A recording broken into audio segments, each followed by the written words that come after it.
Hello everyone, ಎಲ್ಲರೂ ಹೇಗಿದ್ದೀರಾ? ಎಲ್ಲರೂ ಚೆನ್ನಾಗಿದ್ದೀರಾ ಅಂತ ಅಂದ್ಕೊತೀನಿ. ನಾನು ಕೂಡ ತುಂಬಾ ಚೆನ್ನಾಗಿದ್ದೀನಿ. ಯಾರಾದರೂ ಫಸ್ಟ್ ಟೈಮ್ ನಾನು ವೀಡಿಯೋ ನೋಡ್ತಾ ಇದ್ದರೆ ಪ್ಲೀಸ್ ಲೈಕ್ ಮಾಡಿ, ಹಾಗೆ ಸಬ್ಸ್ಕ್ರೈಬ್ ಮಾಡ್ಕೊಂಡು ನೋಡಿ ಅಂತ ಕೇಳ್ತೀನಿ. ಇವತ್ತು ಗುರುವಾರ ಬೆಳಗ್ಗೆನೇ ತಿಂಡಿ ಮುಗಿಸಿ ಆಮೇಲೆ ಮಕ್ಕಳನ್ನೆಲ್ಲ ಸ್ಕೂಲಿಗೆ ಕಳಿಸಿದ್ಮೇಲೆ ಪೂಜೆ ಎಲ್ಲ ಮುಗಿಸ್ಕೊತಾ ಇದ್ದೀನಿ.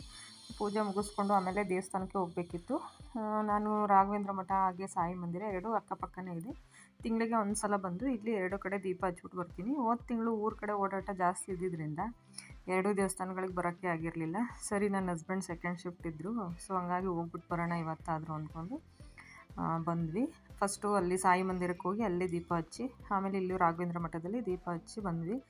ಇಲ್ಲೇ ತುಪ್ಪದ ಬತ್ತಿ ಇಲ್ಲೇ ತೊಗೋಬೇಕು, ಅಲ್ಲೇ ತೊಗೊಂಡು ಅಲ್ಲೇ ಪೂಜೆ ಮಾಡಿ ಬರೋದು. ಮನೆಯಿಂದ ಏನು ತೊಗೊಂಡೋಗೋಗಿಲ್ಲ, ಅಲ್ಲೇ ಕೊಡ್ತಾರೆ. ಅಂದರೆ ನಮ್ಗೆ ಯಾವ ಥರ ಬೇಕು ಆ ಥರ 5 ಬತ್ತಿ 9 ಬತ್ತಿ ಆ ಥರ ನಮಗೆ ಎಷ್ಟು ಬತ್ತಿ ಬೇಕೋ ಅಲ್ಲೇ ತೊಗೊಂಡು ಪೂಜೆ ಮಾಡಿ ಬರೋದು. ಹಾಗೆ ಯಾವಾಗಲೂ ಹೋಗ್ತಾ ಇರ್ತೀನಿ ಅಷ್ಟೇ. ಹಾಗೆ ಟಿಫನ್ ಎಲ್ಲ ಮಾಡಿಟ್ಟು ಹೋಗಿದ್ದೆ, ಅಂದರೆ ನಾನು ತಿಂದೋಗಿರಲಿಲ್ಲ. ಅಲ್ಲೇ ಪ್ರಸಾದ ಇರುತ್ತೆ, ತಿನ್ಕೊಳ್ಳೋಣ ಅಂದ್ಕೊಂಡೆ. ಆದರೆ ನನ್ನ ಹಸ್ಬೆಂಡ್ ಅಲ್ಲೂ ತುಂಬಾ ಕ್ಯೂ ಇತ್ತು ಇವತ್ತು, ಸಿಕ್ಕಾಪಟ್ಟೆ ಜನ ಇದ್ದಿದ್ದರಿಂದ. ನಾನು ಪೊಂಗಲ್ಲೇ ಮಾಡಿದ್ದೆ, ಸ್ವೀಟ್ ಪೊಂಗಲ್, ಖಾರ ಪೊಂಗಲ್ಲು. ಅದಕ್ಕೋಸ್ಕರ ಬೇಡ ಬಾ ಅಲ್ಲೇ ಮನೆಯಲ್ಲೇ ತಿನ್ಕೊಳ್ಳೋಣ ಅಂದರು. ಸರಿ ಅಂದ್ಬಿಟ್ಟು ಮನೆಗೆ ಬಂದು ಅದನ್ನೇ ಬಿಸಿ ಮಾಡಿಕೊಂಡು ತಿಂತಾಯಿದ್ದೆ. ಆಗಲೇ ಹೋಗಿ ಬರೋ ಅಷ್ಟರೊಳಗೆ ಒಂದು 12 ಗಂಟೆ ಆಗೋಗಿತ್ತು. ಸರಿ, ಅಲ್ಲಿಗೆ ಹೋದರೆ ಯಾವಾಗಲೂ ನಾವು ಸ್ವಲ್ಪ ತರಕಾರಿನೇ ತೊಗೊಂಡು ಬರ್ತೀವಿ. ಹಣ್ಣು ತರಕಾರಿ ಎಲ್ಲ ಫ್ರೆಶ್ಶಾಗಿ ಚೆನ್ನಾಗಿರುತ್ತೆ, ಸೊಪ್ಪೆಲ್ಲ ಅಂತ ಸ್ವಲ್ಪ ತರಕಾರಿ ಕೂಡ ತೊಗೊಂಬಂದೆ. ಅದನ್ನೆಲ್ಲ ಸ್ವಲ್ಪ ಆರ್ಗನೈಸ್ ಮಾಡಿಕೊಂಡು, ನನ್ನ ಹಸ್ಬೆಂಡ್ ಸೆಕೆಂಡ್ ಶಿಫ್ಟ್ ಇದ್ದಿದ್ದರಿಂದ ನಾನು ಅಡುಗೆ ಕೂಡ ಮಾಡಬೇಕಿತ್ತು.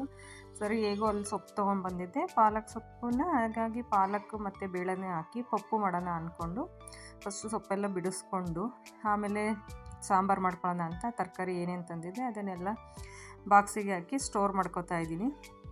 ಎಲ್ಲ ವೆಜಿಟೇಬಲ್ನ ಅಂದರೆ ಫ್ರಿಜ್ಜಿಗೆಲ್ಲ ಆರ್ಗನೈಸ್ ಮಾಡಿ ಇವಾಗ ಅಡುಗೆ ಮಾಡ್ಕೊಳ್ಳೋಣ ಅಂತ ಅಂದ್ಕೊಂಡು ಫಸ್ಟು ಬೇಳೆನ ನೆನೆಸಿ ಇಟ್ಟಿದ್ದೆ.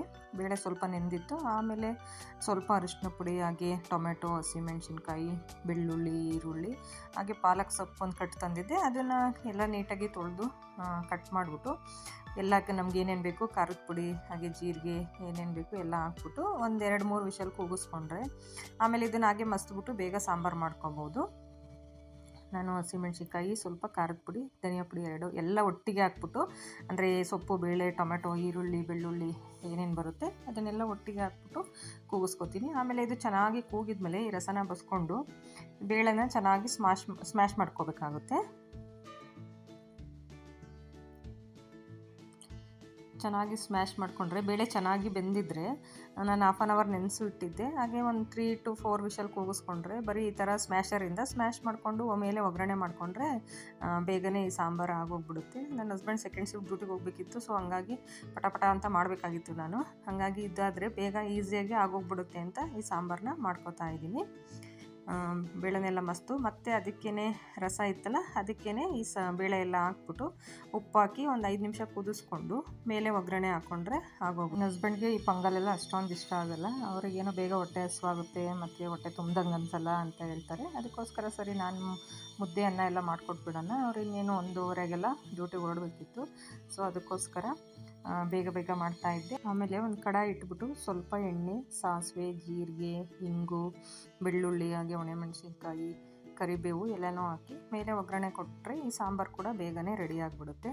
ಸೊ ಆಮೇಲೆ ಅನ್ನ ಮುದ್ದೆ ಮಾಡಿಕೊಂಡ್ರೆ ಆಯಿತು ಅಂದ್ಕೊಂಡು ಸಾಂಬಾರನ್ನ ಫಸ್ಟು ರೆಡಿ ಮಾಡಿ ಇಟ್ಬಿಟ್ಟು ಅನ್ನ ಮುದ್ದೆ ಕೂಡ ಮಾಡ್ತಾಯಿದ್ದೀನಿ. ಅವರಿಗೆ ಮುದ್ದೆ ಕಂಪಲ್ಸರಿ ಬೇಕೇ ಬೇಕು. ಹಾಗೆ ನಾನು ಮಾಡ್ತಾಯಿರೋ ವೀಡಿಯೋಸ್ಗಳು ನಿಮ್ಗೆ ಇಷ್ಟ ಆಗ್ತಿದೆಯಾ? ಪ್ಲೀಸ್ ಕಮೆಂಟ್ ಮಾಡಿ. ನೀವೊಂದು ಕಮೆಂಟ್ ಮಾಡಿದರೆ ನಮಗೂ ಗೊತ್ತಾಗುತ್ತೆ. ಹಾಗೆ ಇಷ್ಟ ಆಗಿದ್ದರೆ ಒಂದು ಲೈಕ್ ಮಾಡಿ. ನಮಗೆ ಲೈಕ್ ಮಾಡಿದರೆ ನಾವು ಮಾಡ್ತಾಯಿರೋ ವಿಡಿಯೋ ಇಷ್ಟ ಆಗಿದೆ ನಿಮಗೆ ಅಂತಲೂ ಅರ್ಥ ಆಗುತ್ತೆ. ಮತ್ತು ಏನಾದರೂ ಚೇಂಜ್ ಮಾಡ್ಕೋಬೇಕು ಅಂದರೆ ಪ್ಲೀಸ್ ಕಮೆಂಟ್ ಮಾಡಿ, ಆವಾಗ ಕೂಡ ನಾವು ಚೇಂಜ್ ಮಾಡ್ಕೋಬೋದು. ನಿಮ್ಮ ಕಮೆಂಟು ಮತ್ತು ಲೈಕ್ಗಳಿಂದ ನಮಗೊಂಥರ ಮೋಟಿವೇಶನ್ ಸಿಕ್ದಂಗೆ ಆಗುತ್ತೆ. ನೆಕ್ಸ್ಟ್ ವೀಡಿಯೋ ಮಾಡೋದಕ್ಕೆ ಕೂಡ ನಮಗೊಂಥರ ಖುಷಿ ಅನಿಸುತ್ತೆ. ನಿಮ್ಮ ಲೈಕು ಮತ್ತು ಕಮೆಂಟ್ ನೋಡಿದಾಗ ನಾವು ಮಾಡ್ತಾ ಇರೋದಕ್ಕೂ ಏನೋ ಒಂಥರ ಸ್ಯಾಟಿಸ್ಫ್ಯಾಕ್ಷನ್ ಅಂತ ಅನಿಸುತ್ತೆ. ಹಾಗೆ ಈ ವಿಡಿಯೋ ಇಷ್ಟ ಆಗಿದ್ದರೆ ಲೈಕ್ ಮಾಡಿ ಮತ್ತು ಸಬ್ಸ್ಕ್ರೈಬ್ ಮಾಡಿ. Thank you so much. See you in the next vlog. Bye.